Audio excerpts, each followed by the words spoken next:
மகிமை உண்டாவதாக. For today's meditation, we will look at the sentence of praise from the angels of heaven. We are praising God. இங்கு இந்த தியானத்திற்கு ஆதாரமாக வானமண்டலத்துள்ள தேவ தூதர்கள் எப்படி தேவனை மகிமைப்படுத்துகிறார்கள் என்பதை குறித்து நாம் பார்க்கலாம். Hallelujah. Hallelujah. For the past 2 weeks we were seeing this only. இதை கடந்த 2 வாரமாக இதை நாம் பார்த்து கொண்டிருக்கிறோம். Hallelujah.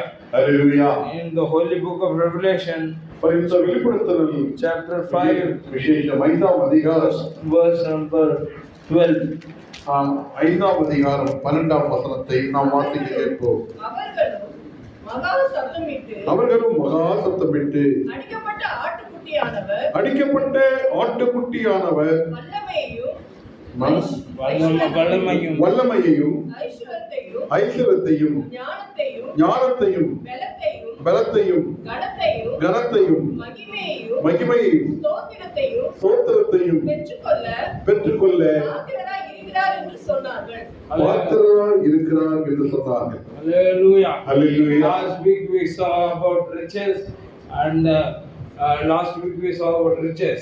கடந்த வாரம் நாம் ஐஸ்வரியத்தை பற்றி நாம் பார்த்தோம். This week we will say about wisdom.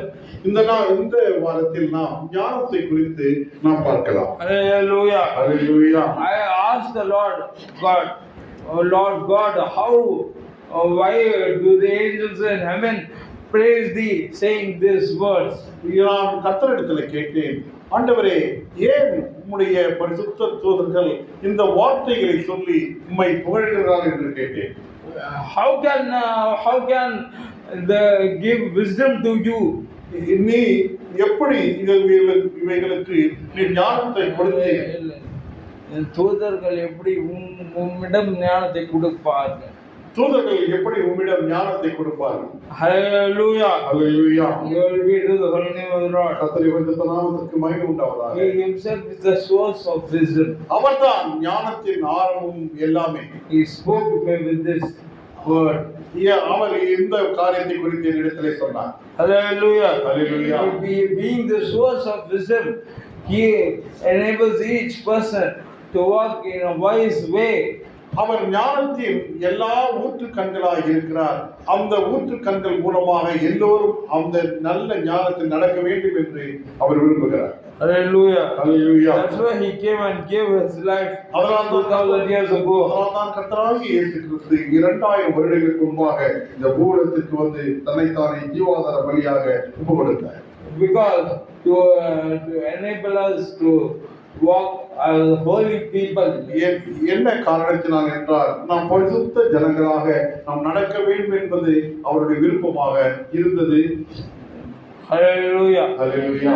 Therefore he was born in a carpenter's family. அதனால்தான் ஒரு ஏழை தச்சனுடைய வீட்டில் ஒரு மகனாக அவர் அவதரித்தார். Hallelujah. Hallelujah.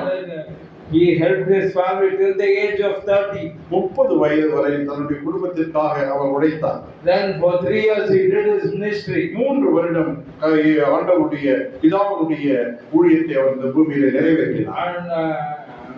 And at the end of the 3 years, due to the hostility and the jealousy of the chief priest at Jerusalem, he was put to death in the most horrible manner known to man, that is the crucifixion.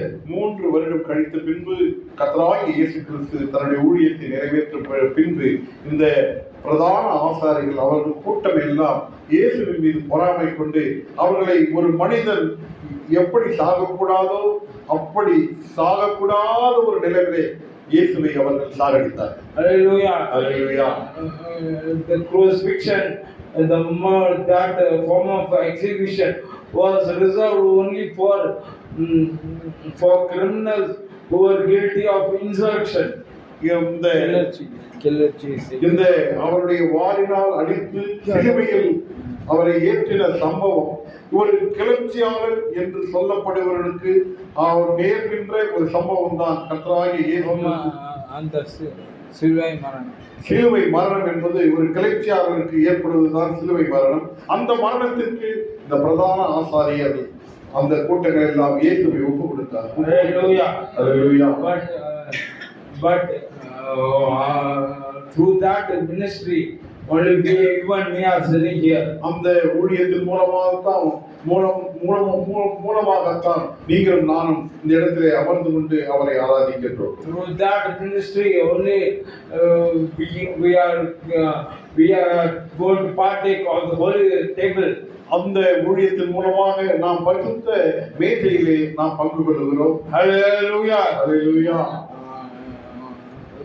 So now when I talk about the cross, நாம் சிலுவை பற்றி பேசும் பொழுது hallelujah, Hallelujah. the wounds of Lord Jesus could be divided into 5. இந்த கர்த்தராகிய இயேசு கிறிஸ்துவினுடைய அவருடைய அந்த காயங்கள் 5 வகையாக நாம் பிரிக்கலாம். Hallelujah. Hallelujah. But not to say only the 5 wounds. ஆனாலும் 5 காயங்கள் தான் எல்லோரும் சொல்லுகிறார்கள். But that is not correct. அது ஒரு உண்மையான ஒரு நிகழ்வு அல்ல. Hallelujah. Hallelujah. 5 categories, 5 பிரிவுகள். அது 5 பிரிவுகள் என்று நாம் சொல்லலாம். Hallelujah. Hallelujah. The first one is the dumb wounds. முதலாவது காயம் என்று சொல்லப்படுகிறது உள்குத்து. உள்குத்து காயம் என்று சொல்லுகிறார்கள். Hallelujah. Hallelujah. On the night of the arrest of Lord Jesus, they hit him and they buffeted him and they spat on him. இந்த இரவிலே அவர்கள் கைது செய்யப்பட்ட உடனே அவரை கொடூரமாக அவர்கள் தாக்கினார்கள், அடித்தார்கள்,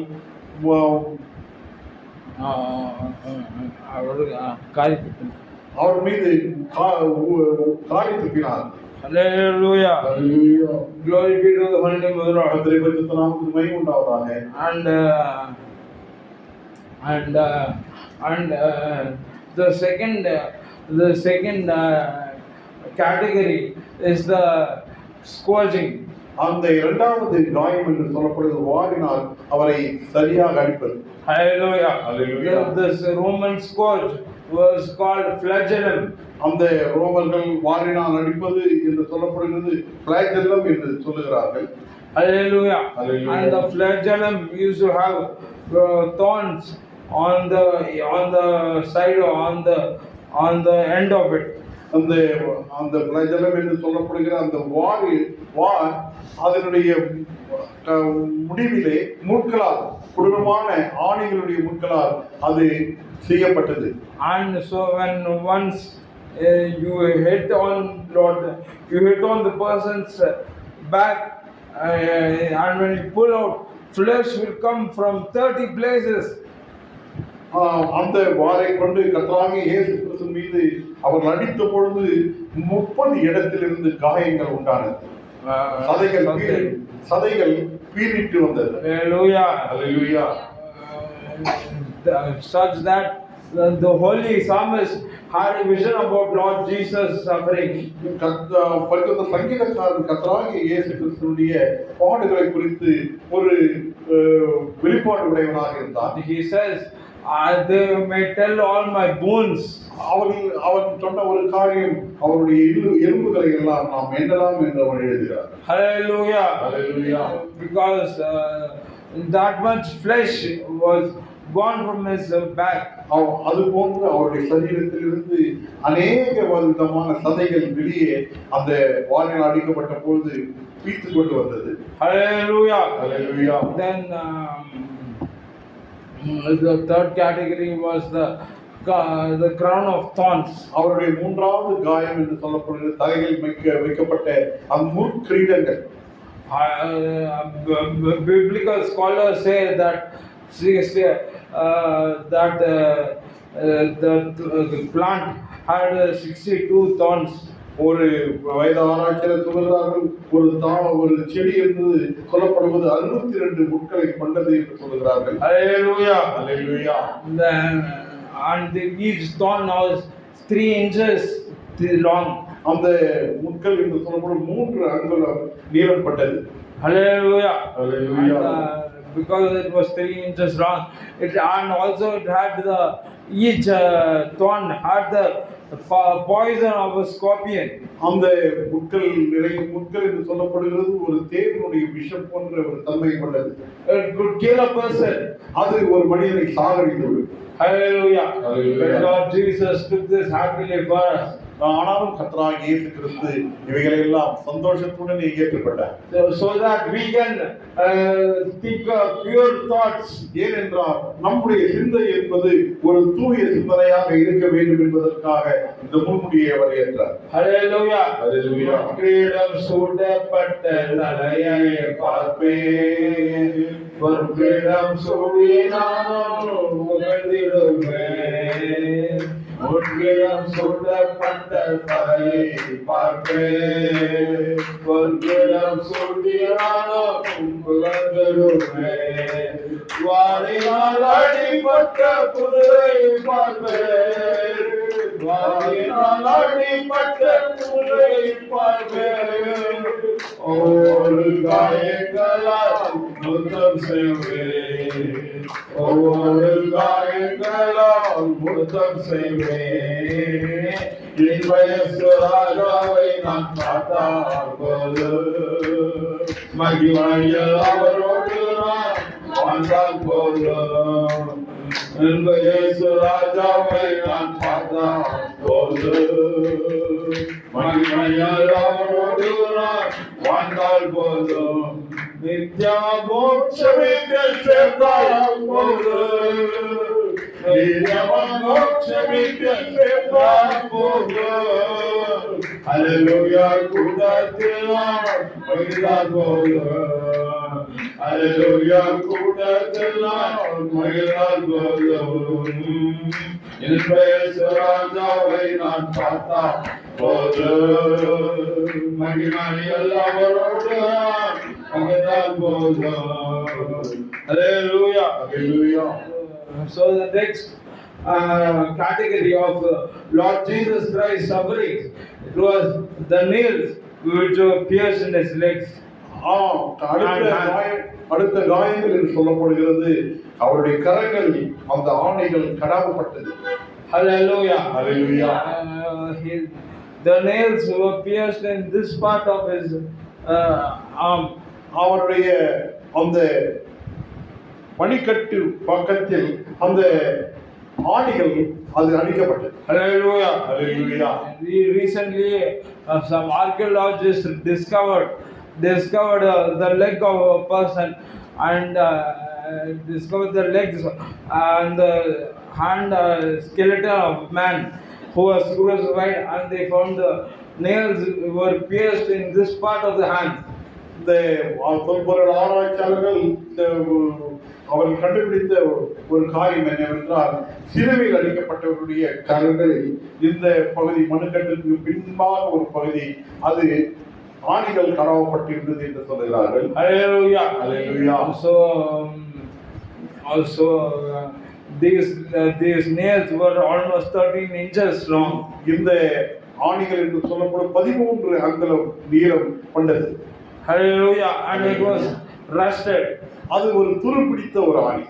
Because so many people were crucified and by Romans, and therefore these nails had to encounter the blood of all those people, and so these nails were rusted.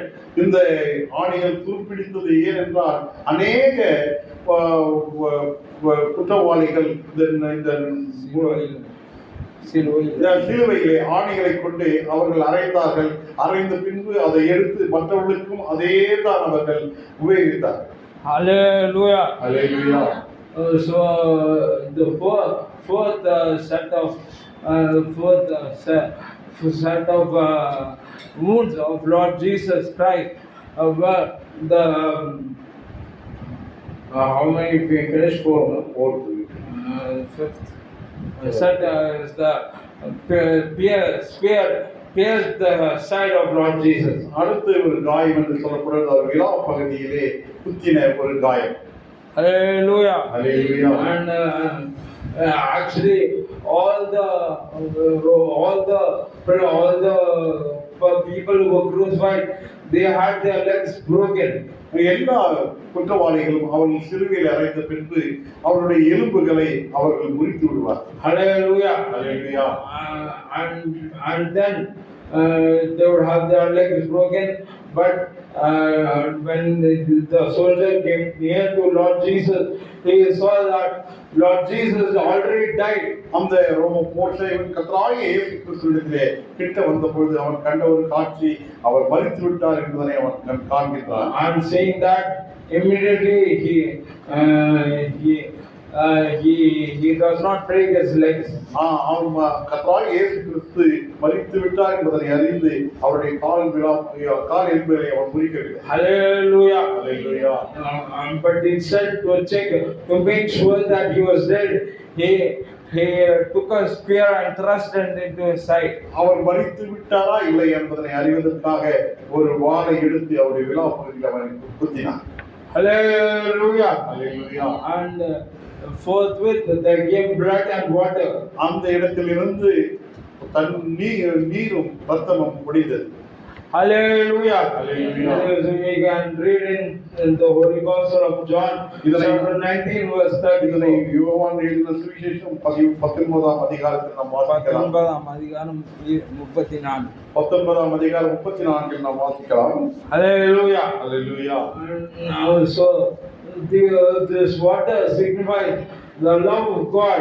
இந்த நீர் என்று சொல்லப்படுகிறது கிறிஸ்துவின் அன்பை நமக்கு காண்பிக்கிறது. Hallelujah. Hallelujah. And the blood signifies the forgiveness of God.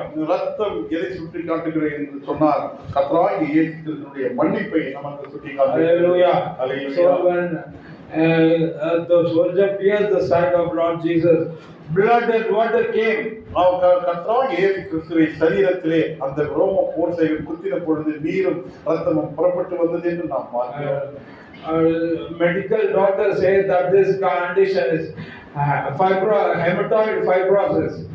மருத்துவ விஞ்ஞானிகள் சொல்லுகிறார்கள் இந்த ஒரு நிலைமை என்று சொல்லப்படுகிறது ஹெமட்டோ ஃபைப்ரோசிஸ் என்று சொல்லுகிறார்கள். ரத்தம் உறைதல் என்று சொல்லுகிறார்கள். Hallelujah. That means it proves the fact that water comes out of the body. It proves that all the blood, 100%, all the blood of Lord Jesus was shed on that Golgotha hill. இந்த நீர் புறப்பட்டு வந்தது என்பதனை எது சுட்டி காட்டுகிறது என்று சொன்னால் கர்த்தராகிய இயேசு கிறிஸ்துவினுடைய சரீரத்திலிருந்து எல்லா ரத்தமும் அது வெளியே புறப்பட்டு வந்தது, கடைசியாக இருந்த நீரும் புறப்பட்டு வந்தது என்பதை Hallelujah. Hallelujah. Glory be to the holy name of the Lord. கர்த்தரை பரிசுத்தமாக And that blood was shed so that we can all be holy. அந்த ரத்தம் சிந்தப்பட்டது ஏனென்றால் நாம் பரிசுத்தமாக இருக்க வேண்டும் என்பதற்காக. Hallelujah. Hallelujah. Only one verse let's read. Now 1 Corinthians chapter 1 verse 18. முதலாம் கொரிந்தியர் 1ஆம் அதிகாரம் 18ஆம் வசனத்தை நாம் வாசிக்க கேட்கலாம்.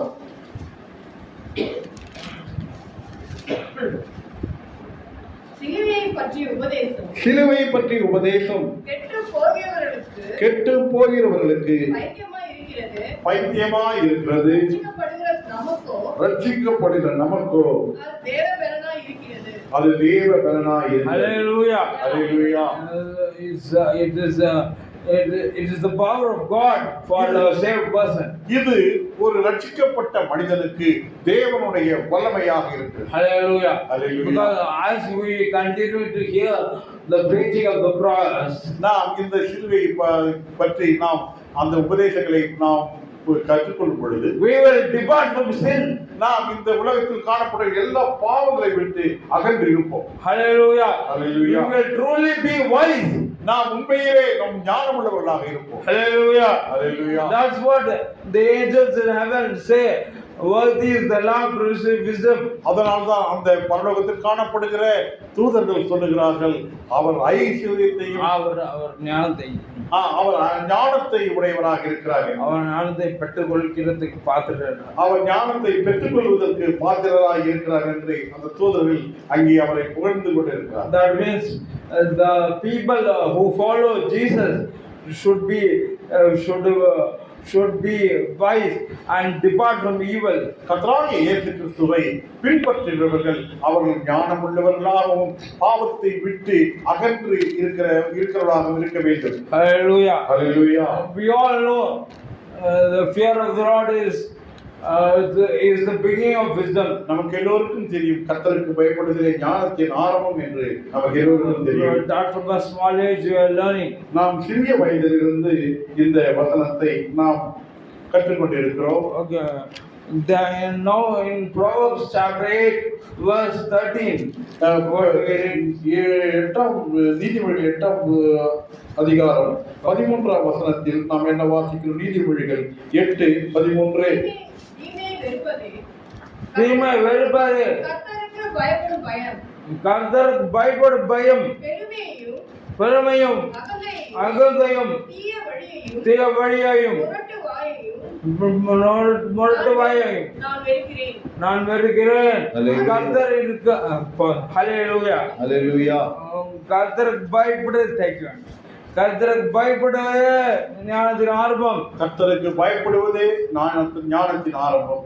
பட் தீமை விட்டு விலகிறது கர்த்தருக்கு பயப்படும் பயம். தீமையை விட்டு வெறுப்பதே கர்த்தருக்கு பயப்படும் பயம். ஹல்லேலூயா. ஹல்லேலூயா.